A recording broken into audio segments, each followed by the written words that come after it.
Once a new Medicare coverage like telemedicine comes into effect, it's probably here to stay.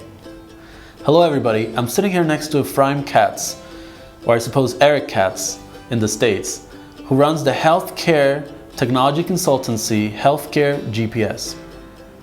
I'm so happy to be sitting here next to you today, and I'm hoping that we can talk about the US regulatory system and how it's going to look a few years down the road. First of all, let me start off by asking you, what do you see as the most important trends coming out of the COVID-19 emergencies in terms of regulating a new product or service? Well, clearly nobody saw this coming, including the federal agencies. So they had to move very quickly to adjust a lot of regulations and procedures. When you have to move fast, some rules will be changed a little bit better than others.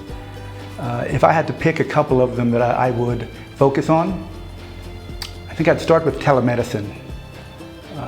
For the health technology field, that's going to be huge, because all of a sudden you have ways to conduct remote patient monitoring, you have ways to offer clinical services, you have ways to order up devices and high tech and computer chips and everything else.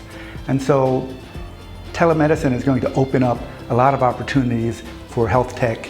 And I think after all those years of trying to expand that coverage, you're not going to be able to unring that bell.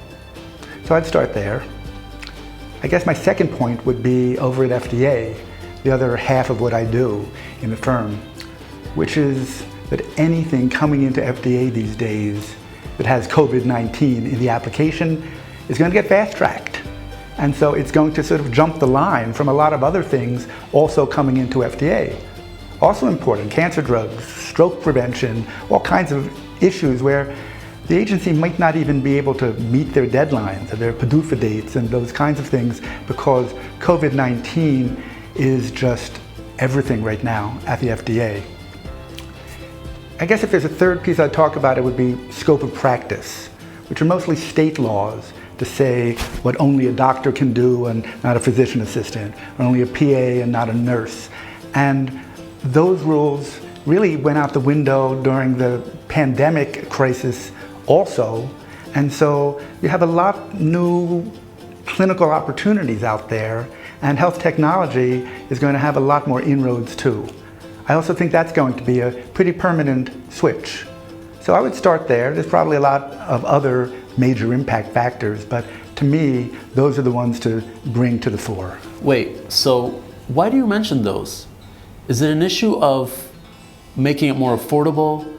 Is it an issue of making it more accessible? Is it an issue of quality, or is it something else? It is money and it is quality, but I guess I'm also focusing on which parts of those changes will be permanent and what the impact of the permanent parts are going to be. Telemedicine, for example, it's been an effort for 20 years to get those things expanded. And there were good reasons probably why it took all this time to pull that together. I won't get into that now, but now that the change has happened, if you can't unring that bell, then let's look at what the impact will be from broad availability in telemedicine. That's why I think it's so huge. So it is cost and quality, but it's the idea that, well, the crisis brought some changes.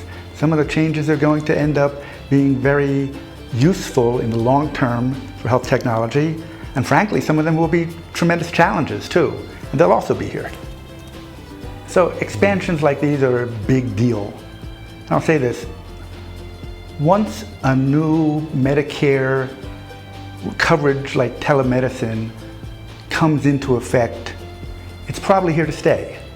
And so the year 2025 in health tech is going to look very different than 2020. And I'm sort of interested in seeing what those changes will be.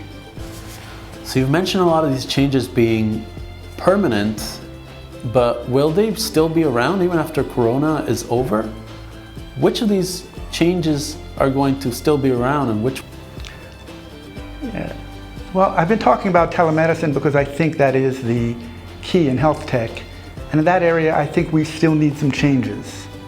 The basics might remain in place, but it's very easy for new coverage to open up the door to all kinds of, fraud and mischief.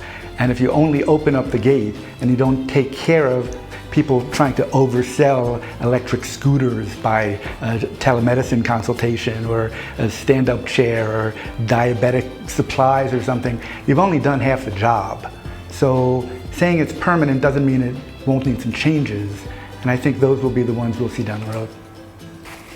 So I know there's a lot more to talk about, but we're kind of running out of time.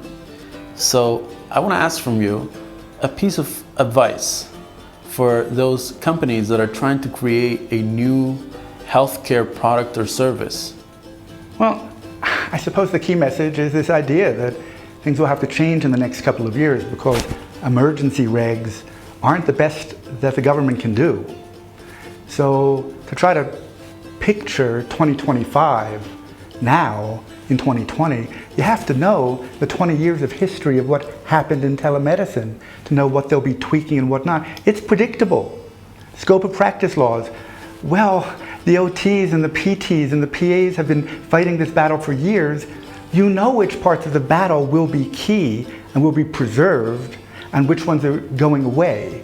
So if you understand the broader health policy, it's not hard to know how it'll have some impact on your particular technology and the particular companies that you follow.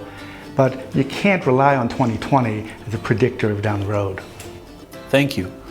Okay, there you have it. That was Ephraim Katz, founder and CEO of HealthTechGPS.com, talking about how the regulations are going to look in the future within the US health market.